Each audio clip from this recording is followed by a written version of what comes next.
Yes, good morning students. आज हम exercise 8th के नेक्स्ट क्वेश्चंस सॉल्व करेंगे।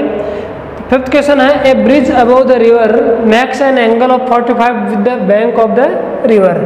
यानी कि आपके पास में एक रिवर है, मान लीजिए रिवर है, इस रिवर पर एक ब्रिज बनाया गया है। वो ब्रिज इसके जो बैंक का है इसके साथ में कितना डिग्री एंगल बनाता है? 45 डिग्री का एंगल। और इसकी जो ये ब्रिज है, इस ब्रिज की लेंथ हमारे पास में है 150 मीटर। फिर ये कह रहा है find the breadth of the river. इस नदी की ये फाइंड करवा रहा है ब्रिथ। तो ये ब्रिथ अक्ष मान लेते हैं बेटा इसके। ये राइट ट्रायंगल हो गया तो ABC इसको नेम दे देंगे। और यहाँ पर हम लिखेंगे let's assume the breadth of the river is x metre.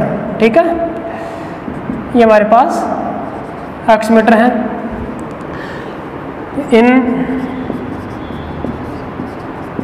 Right triangle ABC। अब हमारे पास में देखिए हाइपोटेन्यूज गिवन है इस एंगल के लिए। ये हाइपोटेन्यूज है, ये बेस है। तो बेस और हाइपोटेन्यूज यानी BC और AC, BC अपॉन AC। ये अननोन और known is equal to BC हमारे लिए बेस है और AC हमारे लिए हाइपोटेन्यूज है। तो बेस अपॉन हाइपोटेन्यूज कॉस होता है, कॉस 45 डिग्री। वैल्यू पुट करेंगे तो x upon 150 is equal to 1 upon root 2। Students cross multiply करेंगे तो root 2 x is equal to 150 आएगा। तो x is equal to 150 upon root 2। अब इसको रेशनलाइजेशन करेंगे डिनोमिनेटर का, तो हमारे पास में आ जाएगा रूट 2 से इसको ऊपर नीचे मल्टीप्लाई करने पर x is equal to 150 root 2 upon 2 से ये कैंसिल हो गया। तो हमारे पास में अक्स इज इक्वल टू आ जाएगा 75 root 2। So the breadth of the river is 75 root 2 metre. ये हमारे पास आंसर हो जाएगा। ठीक है, इस प्रकार से क्वेश्चन होगा। नेक्स्ट क्वेश्चन पे चलते हैं। स्टूडेंट्स ये क्वेश्चन नंबर 6 है। थोड़ा सा जो हमने 5 क्वेश्चन किए हैं उनसे तो डिफरेंट टाइप का है। क्वेश्चन ये है, top of the two towers. 2 tower है हमारे पास में, उन दोनों टावर में एक की हाइट 20 मीटर है जो लॉन्ग थोड़ा हाइयर है, और दूसरे टावर की हाइट 40 मीटर है। तो आपको 2 टावर आपको ड्रॉ करना है बेटा। ये बेटा फर्स्ट टावर है, ये सेकंड टावर है। ठीक है, ये हमारी लैंड है। इसकी हाइट गिवन है बेटा कितनी? 20 मीटर। और इसकी हाइट गिवन है 14 मीटर।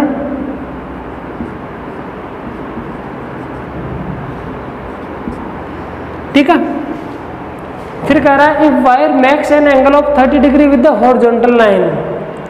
ये जो वायर है इनके टॉप एक वायर से बंधे हुए हैं। ये वायर हॉरिजॉन्टल लाइन से, बेटा हॉरिजॉन्टल लाइन यहाँ होगी आपकी। ठीक है, ये है हमारी हॉरिजॉन्टल लाइन। इसके साथ में ये एंगल बनाता है 30 डिग्री का।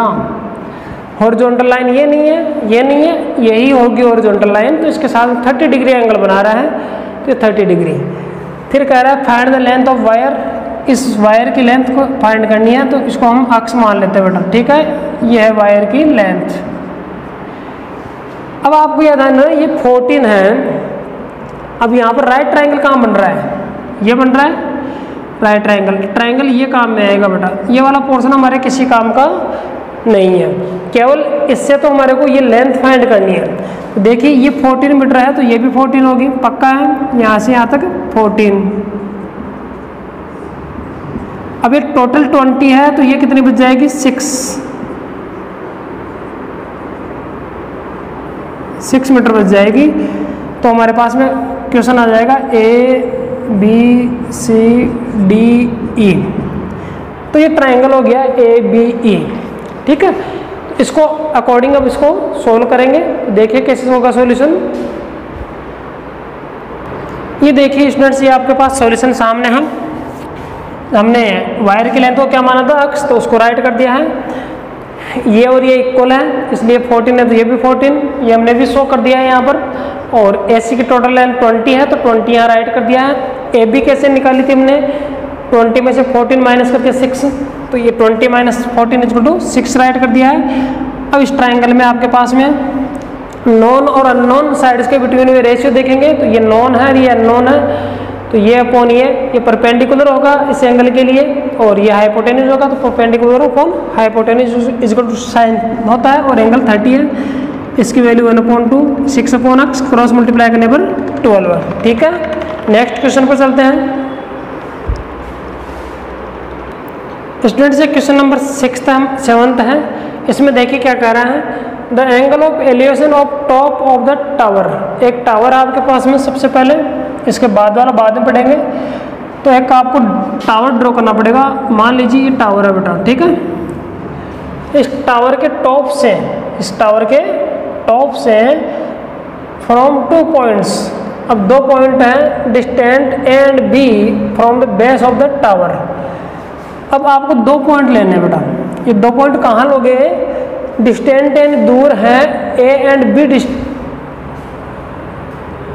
From base of the tower. इस टावर के बेस से, इस टावर के बेस से ये 2 पॉइंट हैं। तो पहला तो हमारे पास में ए डिस्टेंस पर है, ये पहला पॉइंट, और ये दूसरा वाला पॉइंट है उसके बेस से डिस्टेंस है बी। ठीक है, इस प्रकार से। तो ये जो एंगल दे रखे हमारे को, ये एंगल है 30 और 60। ध्यान देना, इस टावर के जैसे पास जाओगे तो पास वाला एंगल बड़ा होगा और दूर वाला छोटा होगा। ऐसा मत कर देना कि इसको 60 है और इसको 30। दूसरी चीज़, आप क्वेश्चन से भी क्लियर इंडिकेशन मिल रहा है कि फर्स्ट हमारे पास जो डिस्टेंस ए है वो एंगल 30 है, तो ए डिस्टेंस पर ये वाला पॉइंट है जिसको कि अपन नाम दे सकते हैं, ये ए बी तो हमारा टावर है, सी और डी ये पॉइंट है।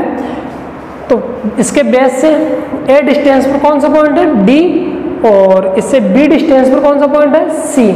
तो डी से हमारे पास जो एंगल ऑफ एलिवेशन बन रहा है वो 30 डिग्री का बन रहा है, और सी से जो एंगल ऑफ एलिवेशन बन रहा है वो 60 डिग्री का बन रहा है। ठीक है, ये डायग्राम बन चुका है। क्या पूछ रहा है, find the height of the tower. ये हाइट पूछ रहा है, इसको हम बेटा h मान लेते हैं। ठीक है, माना कि ये हाइट h है, तो यहाँ राइट कर देंगे, लेट्स एज्यूम। तो देखिए स्टूडेंट्स, ये डायग्राम के अकॉर्डिंग हमने हाइट को क्या मान लिया है, h। Let's assume the height of the tower is h। इसके बाद में क्या करना है, इस डायग्राम में 2 एंगल दिए हुए हैं। इस पॉइंट से एंगल ऑफ एलिवेशन 30 है, इससे 60 है। तो सबसे पहले इसको भूल जाइए आप, इस 60 वाली और इस लेंथ को भूल जाइए। उस कंडीशन में हमारे पास ट्राइंगल बन रहा है, right triangle A B C. हालांकि इस डायग्राम में 3 ट्राइंगल बन रहे हैं, A B C, A B D और ए सी डी। लेकिन ए सी डी तो राइट ट्राइंगल है ही नहीं ना, तो इसलिए दोनों ट्राइंगल्स की बात करेंगे, एक तो ए बी सी और एक दूसरा ए बी डी। सबसे पहले ले रहा हूँ A B D. In triangle A B D, A B upon B D, P upon B is equal to 10 30 हो गया है। अब इसकी वैल्यू पुट कर दिया बेटा, ए बी की वैल्यू h है और बी डी की a है, और इधर 10 30 की वैल्यू 1/√3। इसको क्रॉस मल्टीप्लाई करने पर हमारे पास आ गया h√3 is equal to a। दूसरी चीज़ हमारे पास दूसरा ट्राइंगल लेने जा रहे हैं। अब बेटा यहाँ पर इक्वेशन देकर क्यों छोड़ा, क्योंकि इस एक इक्वेशन से 2 वैल्यू फाइंड करना पॉसिबल नहीं है, h की भी और a भी, इसलिए इसके लिए दूसरी इक्वेशन की आवश्यकता पड़ेगी। और दूसरी इक्वेशन हम सेकंड ट्राइंगल से लेंगे, तो सेकंड ट्राइंगल में A B upon B C, P upon B हो गया है और 10 60। अब हम इसको सोल्व करते तो h अपॉन बी हो गया, बी सी की लेंथ देखिए कितना है, h अपॉन बी, और ये √3/1 10 60 वैल्यू क्रॉस मल्टीप्लाई करने पर हमारे पास में क्या आ गया, h इक्वल टू b√3। अब यहाँ पर आपको थोड़ी सी सावधानी बरतनी है, क्या करना है, इक्वेशन फर्स्ट और सेकंड को मल्टीप्लाई करना है। ठीक है, न तो h की वैल्यू सब्स्टिट्यूट करनी है, मल्टीप्लाई करनी है। ऐसे आप अपने बुक में दो क्वेश्चन है, एक एग्जाम्पल है बेटा, तो उसका मेथड यही रहेगा। तो देखिए LHS पार्ट को LHS पार्ट से मल्टीप्लाई करेंगे, ये LHS पार्ट फर्स्ट इक्वेशन का, ये सेकंड इक्वेशन का LHS पार्ट, और ये RHS पार्ट फर्स्ट इक्वेशन का, और इस RHS पार्ट सेकंड इक्वेशन का, तो ये मल्टीप्लाई कर दिया। यहाँ पर हमारे पास देखिए √3 से √3 कैंसिल हो गया है, h into H h square, a into B A B, तो h is equal to √AB, so height of the tower is √AB। ये हमारे पास आंसर आ चुका है। अब देखिए ऐसा ही क्वेश्चन एक और है एक्सरसाइज में, तो उसी को भी अपन इसी वक्त सोल्व करेंगे। देखिए स्टूडेंट्स, ये क्वेश्चन है 26, ठीक है, 7th के बाद में 26 इसलिए आ रहा हूँ, दोनों सेम मेथड का है। The angle of elevation of the top of the tower from 2 points distance of 4 metre and 9 metre. अभी वाले में ए और बी था, यहाँ पर 4 और 9 हो गया, तो 4 तो ये होगा और 9 ये होगा, ठीक है। कैसे, बड़ा कौन है 9, तो ये वाली बड़ी वाली डिस्टेंस होगी, ये 4, ऐसा नहीं कि 4 ये हो जाए ये 9 हो जाए, कॉमन सेंस यूज करना है आपको। ये कैसे पॉसिबल है, जब ये 4 मीटर ये 9 मीटर हो गया, तो ये 4 मीटर कैसे पॉसिबल है, तो इसको 9 शो करना है, इसको 4 शो करना है। और एंगल्स जो है वो कम्प्लीमेंट्री है बेटा, ये जो एंगल है ये गिवन नहीं है, ये कम्प्लीमेंट्री है। इसका मतलब ये थीटा है तो ये 90 माइनस थीटा है, इसको थीटा मानेंगे तो इसको 90 माइनस थीटा।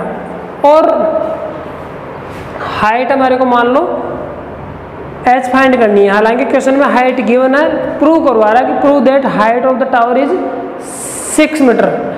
देखिए कैसे करेंगे, सेम मेथड है पूरा ऐसा कैसा, केवल एक की जगह कितना करना है आपको 9, तो यहाँ पर भी 9 हो जाएगा, और b की जगह आपको करना है 4, ये 4 कर चुका हूँ, यहाँ पर भी 4, यहाँ 9 और यहाँ पर 4। अब यहाँ पर हमारे पास 36 आ जाएगा, और 36 का रूट 6 हो जाएगा, 6 मीटर, हैंस प्रूव्ड। इस प्रकार से क्वेश्चन होगा। नेक्स्ट क्वेश्चन चलते हैं 8th में। स्टूडेंट्स एक क्वेश्चन नंबर 9th है। इस क्वेश्चन नंबर 9th में देखिए क्वेश्चन है ratio of length of A vertical road. एक वर्टिकल रोड है, ये मान लीजिए वर्टिकल रोड है, और ये इसकी शैडो ऑफ द रोड है, ठीक है। Length of its shadow is 1:3, यानी कि जो लेंथ ऑफ रोड और लेंथ ऑफ शैडो, इस रोड की लेंथ और शैडो की लेंथ, इनका रेशियो गिवन है 1:3। तो सबसे पहले तो इसको मान लेते हैं 1 अक्स और √3 अक्स, इस रेशियो को, ठीक है, कि वह लेंथ हो रोड की लेंथ हो 1 अक्स और लेंथ ऑफ शैडो √3 अक्स। अब बेटा 1 राइट नहीं करते तो इसको अक्स भी लिख सकते हैं, डायग्राम में भी शो कर दिया है इसको। फिर कह रहा है then find the angle of elevation of the sun. सूर्य का एंगल ऑफ एलिवेशन फाइंड करना है, तो ये एंगल ऑफ एलिवेशन है यहाँ पर, तो ये फाइंड करना, तो इसको मैंने थीटा मान लिया है, थीटा एज्यूम कर लिया है, ठीक है स्टूडेंट्स। आ जाइए, राइट ट्राइंगल है हमारा ABC है, ABC में दो साइड्स जो गिवन है AB और BC, उनमें रेशियो फाइंड किया तो tan थीटा पाया गया। अब इसमें वैल्यू पुट कर दीजिए, x upon √3 x is equal to tan theta, x से एक्स कैंसिल हो चुका है, तो 1 upon √3 is equal to tan theta. अब बेटा tan में 1 अपॉन √3 किसकी वैल्यू होती है, tan 30 is equal to tan theta. Compare कर लीजिए तो 30 degree is equal to theta. So the angle of elevation of the sun is 30 degree, ये आंसर हो जाएगा, ठीक है स्टूडेंट्स। यहाँ पर समझ में आया, इसकी जगह ये कैसे आया, क्योंकि 1 अपॉन √3 किसकी वैल्यू होती है, tan में 30 की होती है, तो इसकी जगह राइट कर दिया है। इसको आप मेंशन कर सकते हो, because 1 upon √3 is equal to tan 30, इस प्रकार से। नेक्स्ट क्वेश्चन है 10th क्वेश्चन। स्टूडेंट से क्वेश्चन नंबर 10th है। क्वेश्चन कह रहा है the slope of a hill, एक पहाड़ी की ढाल, स्लोप में से होता है ढाल और हिल यानी पहाड़ी, max N angle of 60 degree with the horizontal. मान लीजिए ये पहाड़ी है बेटा, और ये पहाड़ी ये हमारी लैंड है। अब ये पहाड़ी आपको पता है इस प्रकार से ढलान में होती हैं, तो ये जो स्लोप है, ये स्लोप हमारे इसके साथ में एंगल बनाती है कितने का, 60 डिग्री का। If two reach at the top, अगर आपको इस पहाड़ी के टॉप पर पहुंचना है, ये हमारी हिल है, इस हिल के टॉप पर पहुंचना है, 500 metre distance has to covered, 500 metre की दूरी तय करनी पड़ती है। तो आपको पता है ये है कि 500 मीटर। ऐसे तो चढ़ते हुए जाएंगे, ऐसे चढ़ेंगे क्या पहाड़ी के ऊपर, ऐसे चढ़ेंगे, नीचे घुस करके ऐसे चढ़ोगे नहीं, ऐसे ही स्लोप है, इस स्लोप के अलोंग हम इस पर चढ़ेंगे। तो ये 500 मीटर की डिस्टेंस ये हो गई हमारे पास, ये हाइपोटेन्यूज हमारा 500 मीटर हो गया बेटा। क्वेश्चन कह रहा है कि find the height of the हिल, और ये हाइट फाइंड करवा रहा है, तो इसको हम क्या एज्यूम कर लेते हैं, एच। ट्राइंगल को नेम दे दिया है ABC, और देखिए आगे किस प्रकार से सोल्व करते हैं। ये देख लीजिए स्टूडेंट्स, इसका सॉल्यूशन आप इजीली कर सकते हो डायग्राम बनाने के बाद में। हाइट को हम h मान चुके थे, अब ये राइट ट्राइंगल बन चुका है। इस राइट ट्राइंगल में हमारे पास दो साइड्स जो गिवन है और अननोन है, वो देख लीजिए, ये है और ये है। तो इस एंगल के लिए परपेंडिकुलर हो गया और ये हाइपोटेन्यूज है, तो परपेंडिकुलर अपॉन हाइपोटेन्यूज ले लिया हमने, AB अपॉन AC। तो ये परपेंडिकुलर अपॉन हाइपोटेन्यूज साइन होता है, साइन 60 की वैल्यू √3/2 होती है, और ये वैल्यू पुट कर दी, इसको सोल्व कर लिया, सोल्व करने पर 250 √3 आंसर आ चुका है। ठीक है स्टूडेंट्स, ये क्वेश्चन नंबर 10 होता है। नेक्स्ट क्वेश्चन नंबर 11 है स्टूडेंट्स। ये क्वेश्चन है 11, क्या कह रहा है, a tower is vertically placed on a horizontal plane. ये हॉरिजॉन्टल प्लेन है, यानी कि हमारी जो ज़मीन है, लैंड है, इस पर एक वर्टिकल टावर जो है उसको लगाया गया है। ठीक है, if angle of elevation of sun is 30 degree, जो एंगल ऑफ एलिवेशन बन रहा है सन का, सूर्य का, यहाँ से सूर्य को देखने पर 30 डिग्री का एंगल बनता है, और शेडो इसकी 45 मीटर है।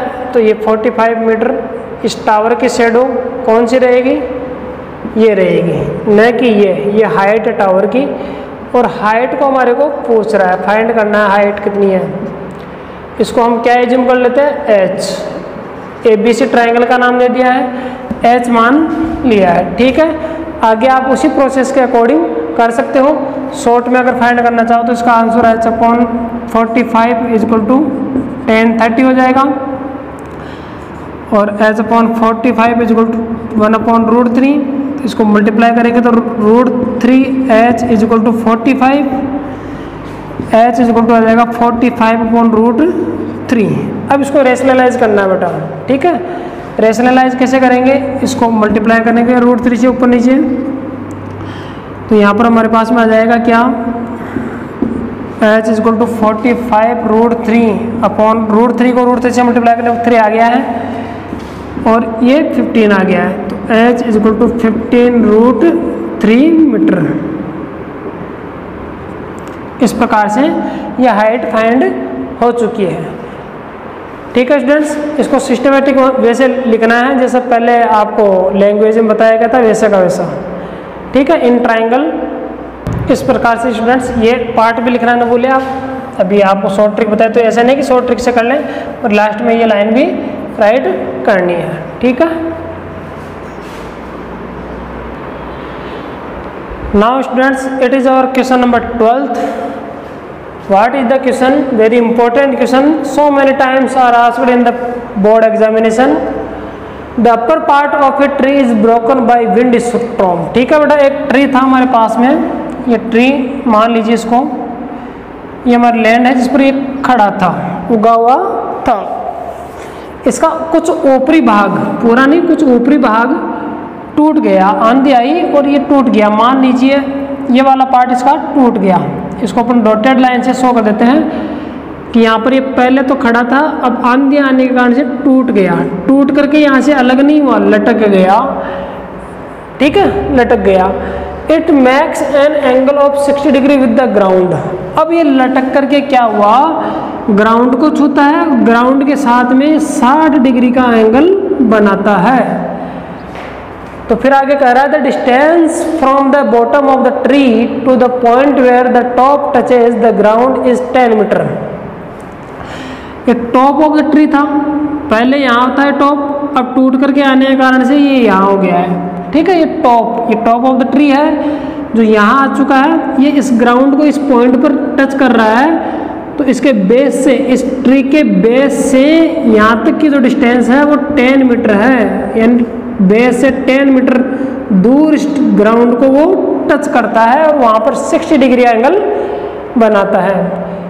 क्वेश्चन कह रहा है find the original height of the tree. अब यहाँ पर आपको क्वेश्चन चेंज होकर के भी आ सकता है, आपको यह हाइट पूछ रहा है यहाँ से लेकर के यहाँ तक, तो अभी फिलहाल ये हाइट है हमारे पास, ठीक है। और ये वाला जो पार्ट था, ये जो टूट गया, ये पार्ट है। तो स्टूडेंट्स हम हाइट को पूरी को क्या मान लेते हैं, h। मान लीजिए टूटने से पहले इसकी हाइट कितनी थी, h। टूटने के बाद में ये h1 और ये h2, या फिर अक्स और y मान लीजिए। मान लीजिए ये लेंथ अक्स है और ये y है, तो ये y है तो ये भी y रहेगी, क्योंकि ये जो टूटा हुआ भाग है वो यही तो है, ये और ये इक्वल है बेटा, ठीक है। तो हम h इक्वल टू लिख सकते हैं अक्स प्लस y। जो टोटल हाइट होगी टूटने से पहले, the height before the breaking the tree will be x plus y। तो स्टूडेंट्स हमारे को ये और ये लेंथ फाइंड करनी है, और अगर क्वेश्चन में कहीं पर भी √3 आता है तो उसकी वैल्यू आपको ये पुट करनी है, √3 का √3 ही नहीं छोड़ना है, ठीक है स्टूडेंट्स। अब देखिए आगे सॉल्यूशन। स्टूडेंट्स इस प्रकार से हमारे पास क्वेश्चन है कि हम the height of the tree after breaking, जो ब्रेक होने के बाद में जो ट्री बचा था उसकी हमने हाइट क्या मान ली है, अक्स यानी BC पार्ट, ठीक है ना। टूटने के बाद में जो पेड़ बचा है, the length of broken part of tree is y। जो टूटा हुआ भाग है, ये टूटा था, इसको y मान लिया हमने, ये राइट कर दिया है। तो ओरिजिनल हाइट जो हमारी h है वो किसके इक्वल होगी, अक्स प्लस y के। आइए ट्राइंगल ले लिया BCD। BCD में देखिए बेटा ये भी फाइंड करना है, ये भी फाइंड करना है। पहले हमारे पास इसको भूल जाइए, इसको लेते हैं तो इस एंगल के लिए परपेंडिकुलर हो गया, BC और CD ले रहे हैं। BC और CD ये परपेंडिकुलर, ये बेस है तो 10 बेस परपेंडिकुलर अपॉन बेस 10 हो गया, 10 60 की वैल्यू √3, इसकी अक्स अपॉन 10, तो अक्स इक्वल टू 10 √3 आ चुका है। अब इसको भूल जाइए, या फिर इसको ले लीजिए, इसको ले लो, या इसको ले लो। इसको लिया है BC और BD को, तो BC और BD को लेने पर यहाँ पर साइन होगा, और साइन 60 में √3.2 है, अक्स अपॉन y क्रॉस मल्टीप्लाई किया हमने, क्रॉस मल्टीप्लाई करने पर ये आ गया है, ठीक है। अब हमारे पास में अक्स की वैल्यू फाइंड करनी है, तो अक्स की वैल्यू ये थी, इससे इसमें रिप्लेस कर दिया 10 √3, तो ये हमारे पास y की वैल्यू आ गई 20 मीटर। अब इनको ऐड कर दीजिए x plus y, original height find करनी है, तो 10 √3 प्लस 20, √3 की वैल्यू गिवन है बेटा, रखनी है इसको 1.732। अब 10 को 1.732 से मल्टीप्लाई करेंगे तो 17.32 आएगा प्लस 20, तो ये 37.32 मीटर आंसर आ जाएगा। ओके स्टूडेंट्स, इस प्रकार से क्वेश्चन सॉल्व होगा। हम चाहते हैं इससे और इससे भी y की वैल्यू फाइंड कर सकते थे, ये एरिया लेते तो बेस अपॉन हाइपोटेन्यूज कॉस बनता बेटा, cos 60, ठीक है, उससे भी आंसर आ जाता हूँ। नेक्स्ट क्वेश्चन देखते हैं, क्वेश्चन नंबर 13।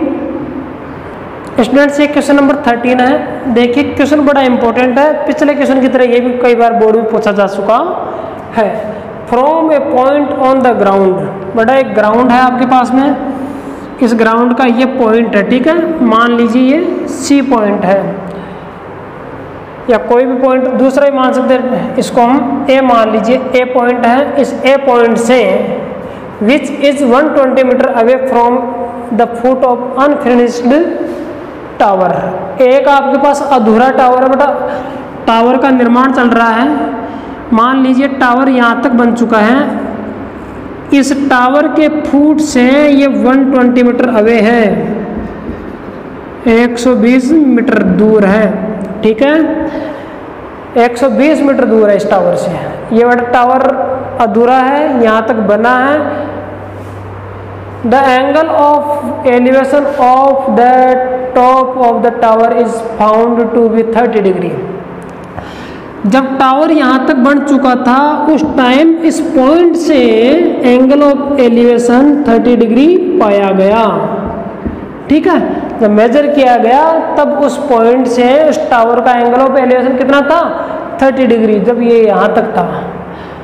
फिर क्वेश्चन कह रहा है find how much height of tower have to increase. इस टावर की हाइट कितनी बढ़ानी पड़ेगी, यानी इसके ऊपर और कितना बढ़ाना पड़ेगा, so that it's angle of elevation at the same point, ताकि ये जो एंगल ऑफ एलिवेशन है इसी पॉइंट पर वो 30 से बढ़कर के 60 हो जाए, ये एंगल 60 हो जाए।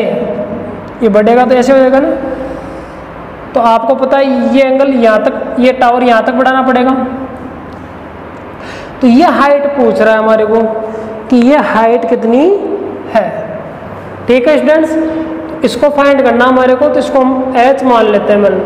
ठीक है, h, और इसकी भी जरूरत पड़ेगी, हालांकि पूछ नहीं रहा है लेकिन जरूरत पड़ेगी, तो इसको हम क्या मान लेते हैं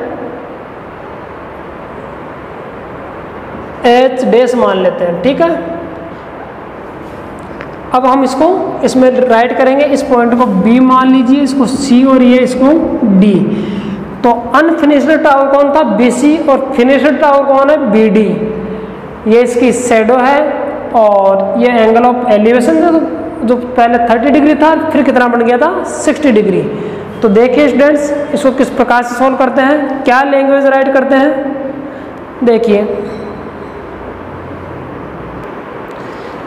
स्टूडेंट, देखिए हमारे पास एक क्वेश्चन का सॉल्यूशन, जैसा कि मैंने अभी बताया था कि द टावर है बीन इंक्रीड, कि जो टावर को बढ़ाया गया है उसकी लेंथ को हम h मान चुके हैं। जो पूछ रहा है उसी को h मानेंगे, चाहे तो हम कई बार इस पूरी को h मान लेते हैं, तो इसको h डैश मानना पड़ेगा, वो h माइनस h डैश हो जाएगा। और the height of the unfinished tower, जो हमारा अधूरा टावर था उसको h डैश मान चुके हैं। अब बेटा आपको ट्राइंगल लेना है, यहाँ पर 3 ट्राइंगल बन रहे हैं, 3 में से एक तो राइट ट्राइंगल है नहीं, राइट ट्राइंगल 2 ही है, एक 30 डिग्री वाला दूसरा 60 डिग्री वाला। तो 30 वाला डिग्री वाला कौन है, 30 डिग्री वाला देखिए 30 एंगल, 30 डिग्री को बनाने वाले दोनों जो आर्म्स हैं वो जाकर कहाँ एंड हो रही है C और B पर, तो CBA। तो ट्राइंगल CBA में देखिए, CBA में CB upon AB H dash upon 120 equal to 1 upon √3, cross multiply किया तो हमारे पास ये आ चुका है। √3 को उधर सेंड किया तो 120 अपॉन √3। अब डिनोमिनेटर का रेशनलाइजेशन करने के लिए √3 से मल्टीप्लाई करना पड़ेगा, √3 अपॉन √3, तो हमारे पास आ गया 40√3। ठीक है स्टूडेंट्स, इसको हम इक्वेशन नंबर फर्स्ट दे देते हैं। अब हम इसी क्वेश्चन में देखिए दोबारा 60 डिग्री वाला राइट ट्रायंगल लेते हैं। 60 डिग्री वाला राइट ट्रायंगल लेने पर हमारे पास ट्रायंगल आता है DBA। कौन सा DBA, तो DBA में DB अपॉन BA, तो DB कितनी है, DB ये पूरी लेंथ हो जाएगी H प्लस H डैश,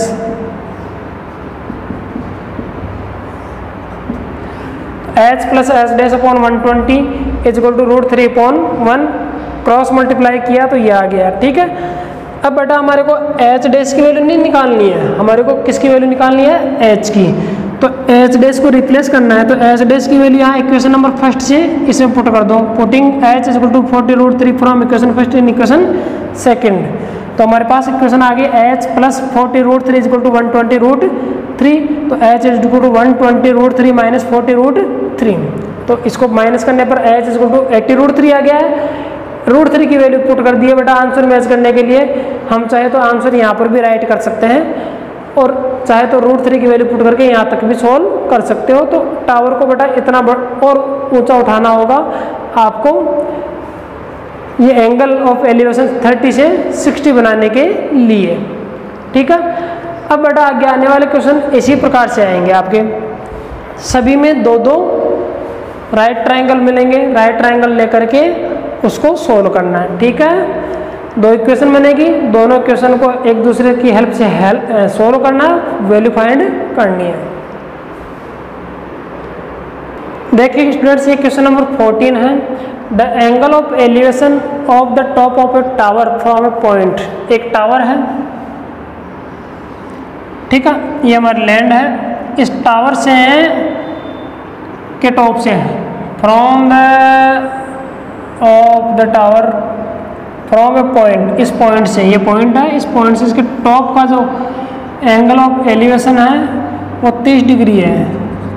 अब ये पॉइंट जो है, ये point situated at the 100 metre far from the foot of the tower, इस टावर के फुट से 100 मीटर की डिस्टेंस पर स्थित है। ठीक है, अब नेक्स्ट है find the height of the tower, इसकी टावर की हाइट फाइंड करनी है, तो इसको हम क्या मान लेते हैं, h। बहुत ही सिंपल क्वेश्चन है बेटा, आप स्यूम करोगे इसको, यहाँ लिख देना लेट्स एज्यूम।